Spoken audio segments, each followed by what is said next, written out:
Au mnataka nisimame? Hapana. Uko sawa? Uko sawa? Uko sawa? Mko tayari? Kwanza poleni sana, nimewakaisha sana. Hadi sisi tumefika.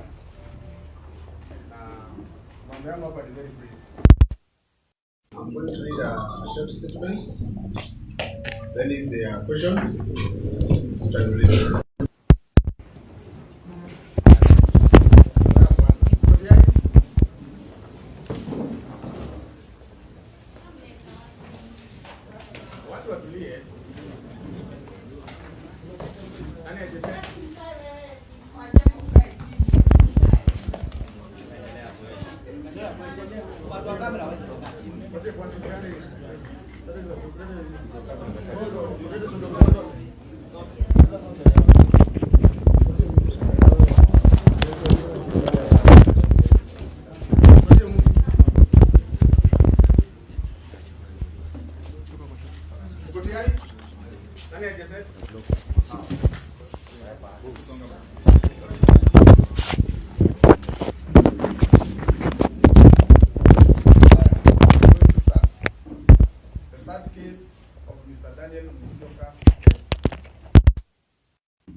The country mourns the fallen IBC official, Daniel Musyoka, the Embakasi East returning officer who was found murdered in Oloitoktok.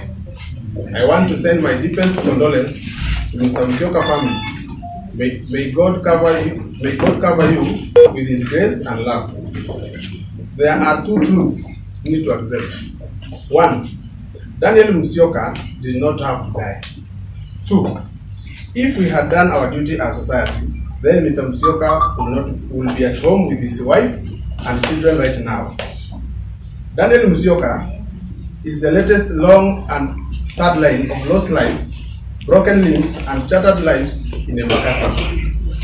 Why always Embakasi East? Because violence, when unchecked, leads to more violence.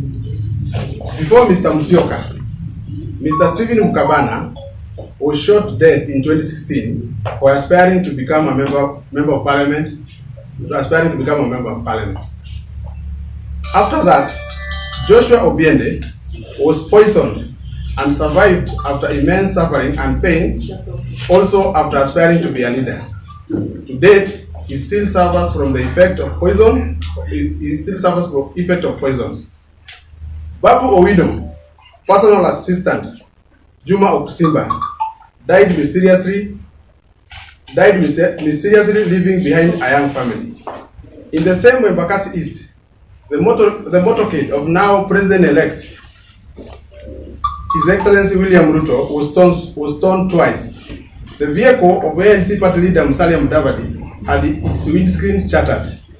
In the same chaotic environment, a woman was stabbed, and I was personally injured after a hired hooligan made an attempt to my life. There is more.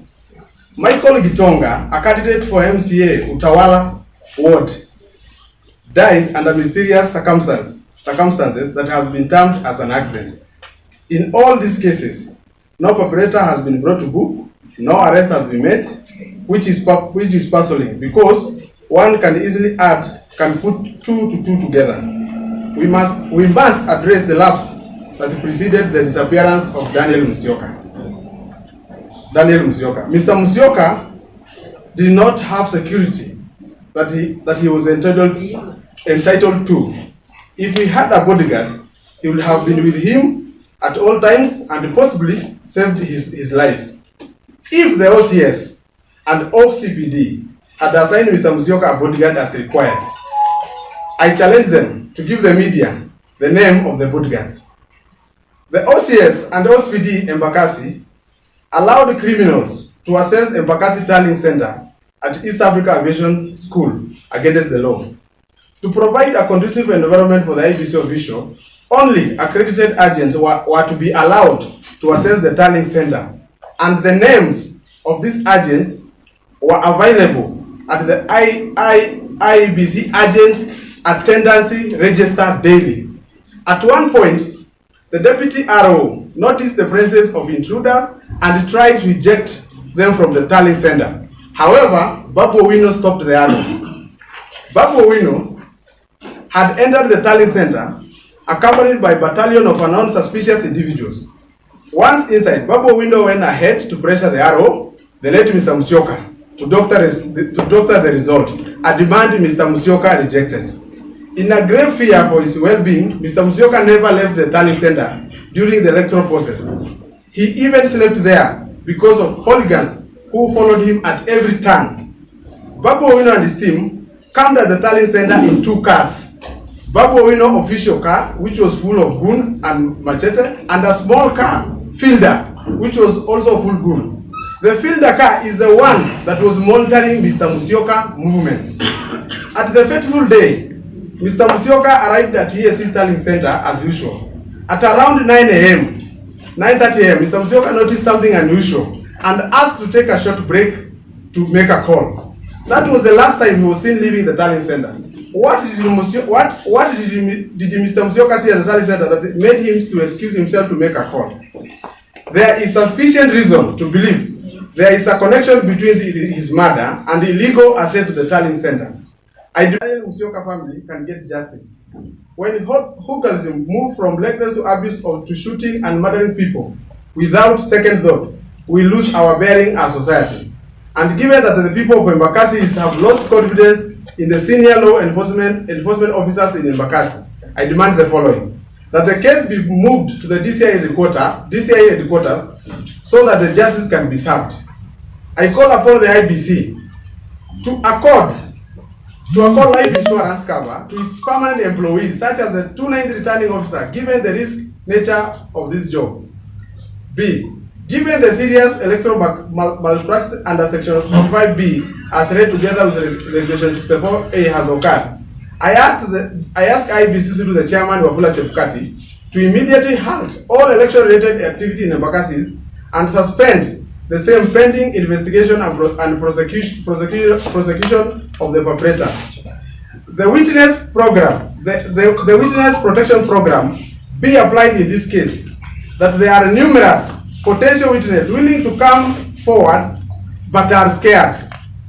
The media, the IBC and the nation must not let the story of Daniel Musyoka murder to die as well. This is bigger than the stolen parliamentary election, the stolen Embakasi parliamentary election. It's not about it is about containing a monster among us who has no regard for human life. Asanteni sana. Babu must go. Babu must go. Babu must go. Babu must go. Babu must go. Babu must go. Babu must go. Babu must go. Tokana must go. Tokana must go. Tokana must go. Babu must go.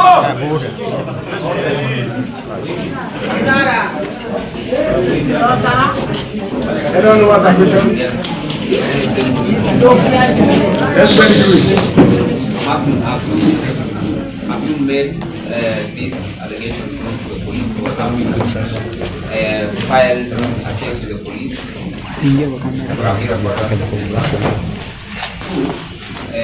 The family of the Musyoka believes he died because of his integrity, he couldn't believe in the case of someone. Just that you believe the MP elect is connected directly to his disappearance and potential murder.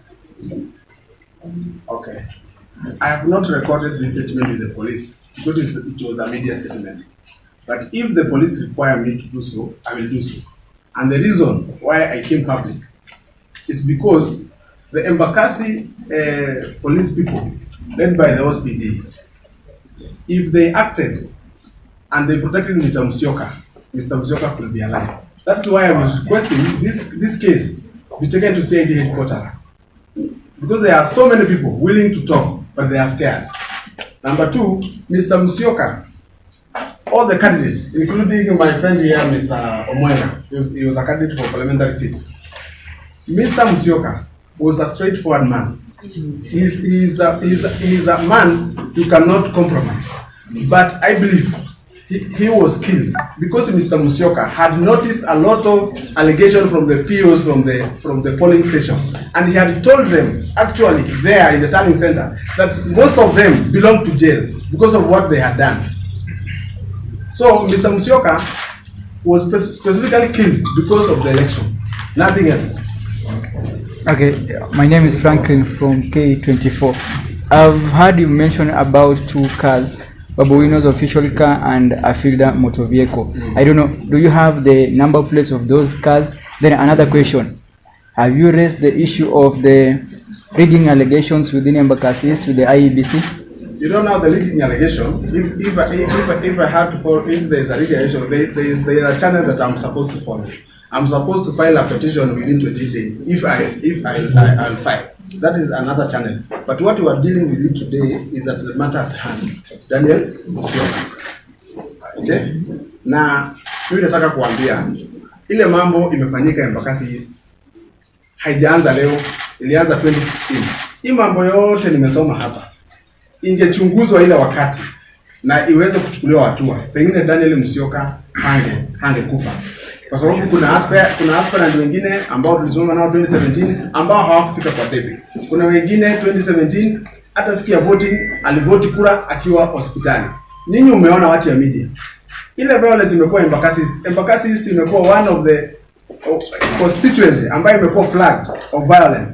Deputy President, now President elect, alipigwa mawe mara 2 kule Jakaranda. Na hata mimi mwenyewe nilipigwa mawe na kuna mama mpaka alichomwa kisu. Na hata wale vijana ambao walifanya hiyo kazi na wanajulikana hawajashikwa na walikuwa tallying center.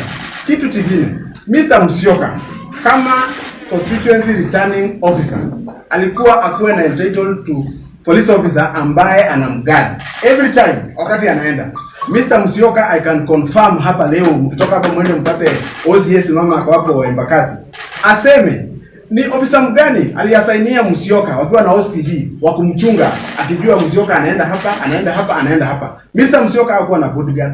Na mimi na suspect polisi wa OSPD na OCS wanajua mahali Mr. Musyoka, who kidnapped Mr. Musyoka, na eventually he died because hata ukiangalia familia yake ilisema Mr. Musyoka nimerudia hapa. Mr. Musyoka mimi nimekuwa candidate. Na ile mara mimi nimeongea tarehe 9 tuliposikia election niliongea na Musyoka sababu nilipiga kura asubuhi. Nikamwambia shida yenye mimi naona, akaniambia Mureithi uko sawa, nikamwambia niko sawa. Mr. Musyoka hakuwa na entertain hata aspirant sisi kuingia kwa ofisi yake, na wako hapa they can confirm. Ofisi yake ile ya aviation, mimi mwenyewe I was a leading candidate, lakini mimi sijaingia kwa ofisi yake kwa sababu hakuwa nakubali mambo ya shortcut. Na wakati ile kura zimeanza za tallying za Embakasi, Mr. Musyoka was very firm. Babu Owino aliingia pale akamwambia mtangaze. Returning officer akiwa pale akamwambia wacha nifanye kazi yangu, mimi nitamaliza. Wakasema anafanya polepole, atangaze haraka. Returning officer, wale POs ambao sasa hiyo kama ni mimi nitapeleka petition. POs wengi ambao walifanya election walifungia makaratasi ya zile zilizoitwa 34B kwa mabox. Na returning officer alikuwa ameziweka kando na akasema hiyo mapio wanastahili kwenda jela. Ama pio wenye walikuwa fanya hiyo kazi. Na kukua hiyo farm ndio nafikiria hao watu walifikiria pengine yeye atatangaza, wakafikiria wakimuondoa they'll do watatangaza hiyo election. Umeona familia yake imesema Mr. Musyoka alikuwa very fresh. Kumaanisha hakuwawa hiyo Friday ama Wednesday, waligoja mpaka presidential result ikaanauziwa. Why did they have to do it? Wangemwachilia tu atoke. Kwa sababu Mr. Musyoka hakuwa na shida na mtu. Na sisi tuko very open. Wale aspirant wote tulisimama. MP, mimi, Omwenga na Mr. Ogada wote. Tuko tayari kukombati na police ku make sure hii kitu ya Embakasi ikuwe ya mwisho. Kwa sababu Embakasi hatuwezi kaa hivi. Every time Embakasi is the news for the wrong reason. Babu must go! Babu must go! Babu must go! Tukianza hapa tunamalizia hapa. Embakasi tuko on the media of the wrong zone. Na ukiangalia Embakasi imemulikwa sana. Na hii kitu ya Musyoka ndio nimeomba IBC. Kwa sababu IBC nao wako na permanent staffs wao kama Mr. Musyoka. Tunaenda roho. Hawana life cover. Mr. Musyoka amekufa, amwacha familia. What will happen after that? Hata watu wengi, kuna vijana wengi hapa wanaweza taka kuapply kazi ya roho. Watakuwa na ugumu kwa sababu sasa hiyo kazi ni very dangerous, very risky. kufanya kazi kama hiyo. Lakini sasa investigation lazima itoke Embakasi, ichukuliwe na hata haiwezi kaa vizuri kwa sababu sio kama alitolewa Embakasi. Ukasikia ati alikuja Mihango, akakaa Mihango atirisiki na mwisho ilikuwa Mihango. Alikujaje na wewe tembea mguu? Lazima alitoka na gari. Umeniuliza mambo ya number plate za gari. Kuna fielder ilikuwa pale. Aviation iko na CCTV footage. Utaweza kuona hizo gari. Kuna fielder ya black ilikuwa ndio sikusema number plate hapa. Zilikuwa nazunguka huko. Ina monitor. It was monitoring certain people. Hiyo fielder na hiyo gari ya Babu Owino, tunataka kujua nani alikuwa ndani na hiyo fielder. Kwa sababu hiyo fielder ni gari ndogo, ilikuwa imebeba watu mpaka ilikuwa inakaa kama imebeba mawe. Ndio tunataka kujua watu gani walikuwa ndani. Na hii kitu sio siasa. Mimi ni mtu hapa. Na sio mambo ya siasa, ni kitu ambaye kwa sababu Mr. Musyoka hakukosea mtu yoyote. Hakukosea candidate yote. I don't think kuna candidate yote Embakasi mwenye ako na complaint against Mr. Musyoka chochote amefanya in Embakasi. There is no one. Kuanzia MCA mpaka MP alihandle watu equally, na alikuwa na hata alikuwa na kama uko na complaint anakusikiza. Simu yake ilikuwa open. Sasa ile kitu ilimfanyikia sio kitu mzuri, na tutaki ikuwe repeated elsewhere in Kenya. Labda kidogo tu polisi walisema excuse kupiga simu akatoka nje ya ule center. Aswa, wewe unaona alichukuliwa wapi? Hiyo simu Mr. Musyoka alipigiwa. Lazima polisi wachunguze sana.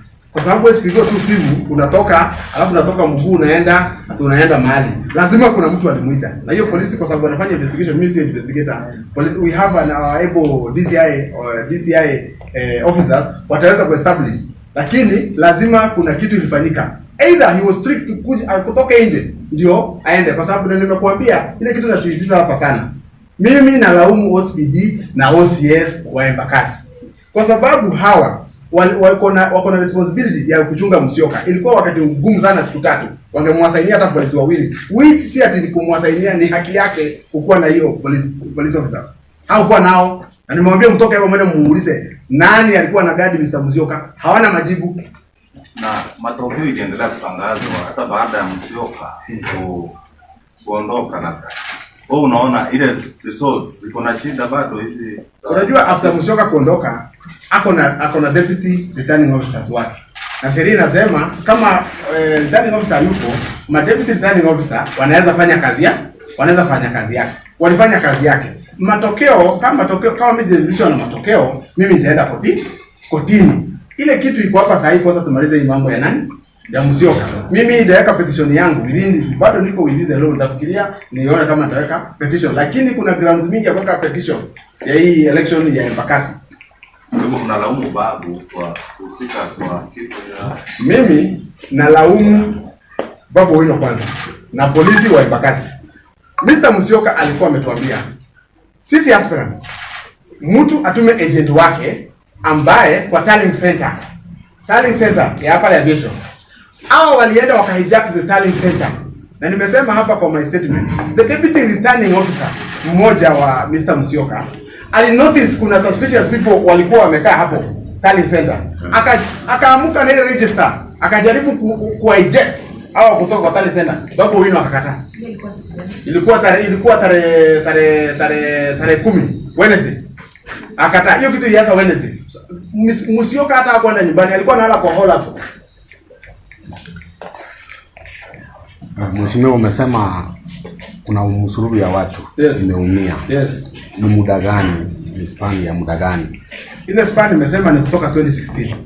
Mimi nilianza kusimama kiti ya mjumbe 2017.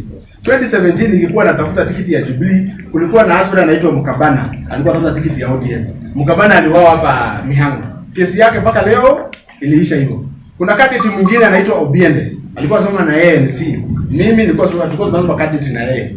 Obiende hakupiga kura. He was poisoned, akapigwa na shoka Soweto. Mpaka leo Obiende amekuwa kama wasimu. Mpaka leo. Embakasi sisi imekuwa na mambo ya violence kutoka hiyo wakati. Na hiyo wakati unakuta hata sasa hivi tunaongea na nyinyi. Ndio mimi nakwambia police station ya Embakasi. Kuna vijana wako jela saa hizi ambao wastahili kuwa jela kwa sababu ya siasa. wako industrial area wamewekewa attempted murder, sijui robbery with violence, hata kuna mtu mwingine nimeona hapo amewekwa robbery with violence na Babu Owino. Kwa sababu yeye anafikiria kukitumia kama polisi ya Embakasi anaweza fanya kitu. Na ndio mimi nasema DCI kwanza, kama Mr. Musyoka kuna watu watakapelekwa kotini, asiwache OCPD wa Embakasi na OCS. Hao wa kwanza wasiwache. Hawa ndio the breed ya hii kitu. Hawa ndio breed ya hii kitu. Mpaka hiyo siku ya election walikuwa wamepatia Babu Owino na uzio wengine maaskari walikuwa tembea nao kwa noa. Wanapatia kufanya kazi gani? Hao wawili kwanza waseme, wasidanganyane, waanze kufikirika, waseme Musyoka, bodyguard walikuwa tuna Musyoka ni nani? Kwanza tuanzie hapo. Swali lingine? Sawa. I have my what competitor Mr. Omwenga hapa angetaka pengine kuongea kitu. Ameondokea kidogo hapo.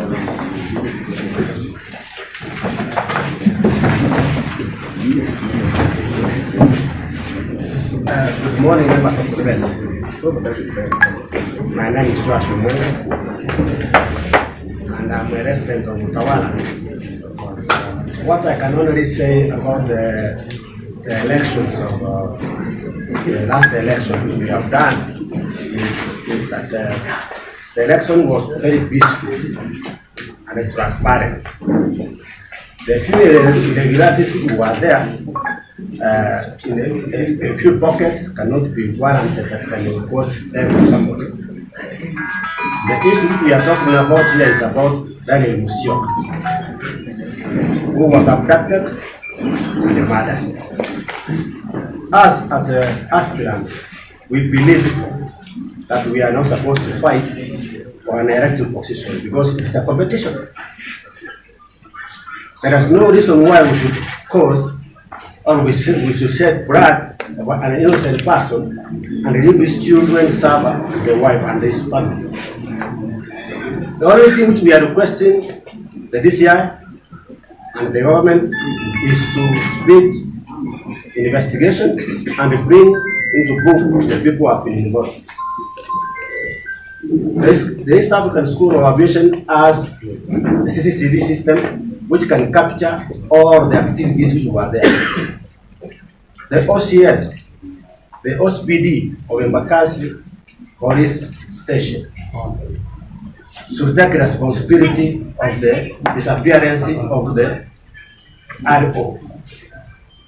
The members of the press can assist us as well to bring forward all claims and problems which have been facing Embakasi East. It is not.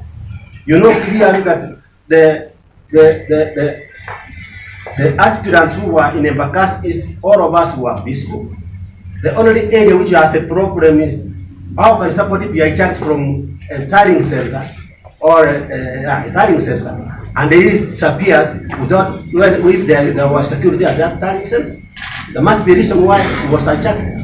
Yes. So at the tiling center and an arrow has a security system. How did the security lapse and it was picked up at an enclosed environment? So that's what we are also wondering and asking the press to assist us, support us, to push the OSPD, OCS of Embakasi Police Station to give us a statement why there was a security lapse at the tiling center. Two, there is no need of us encouraging violence in Embakasi East. Since 2013, when we were here in Embakasi East, the person who was the MP is John Omodio, and there was no single violence. Now we are facing violence continuous. Why should we have violence? And why should people fight when there is this competition? People should not fight. Let us compete. If we have been defeated, we go home, as we have done. We respect that position. The only area which we are asking is why has violence come all of a sudden? And people are fighting, people are being killed, people are being poisoned. We are requesting as a family of Embakasi East that the person who was killed Daniel Musyoka. He also arrested and he brought to court. Thank you so much.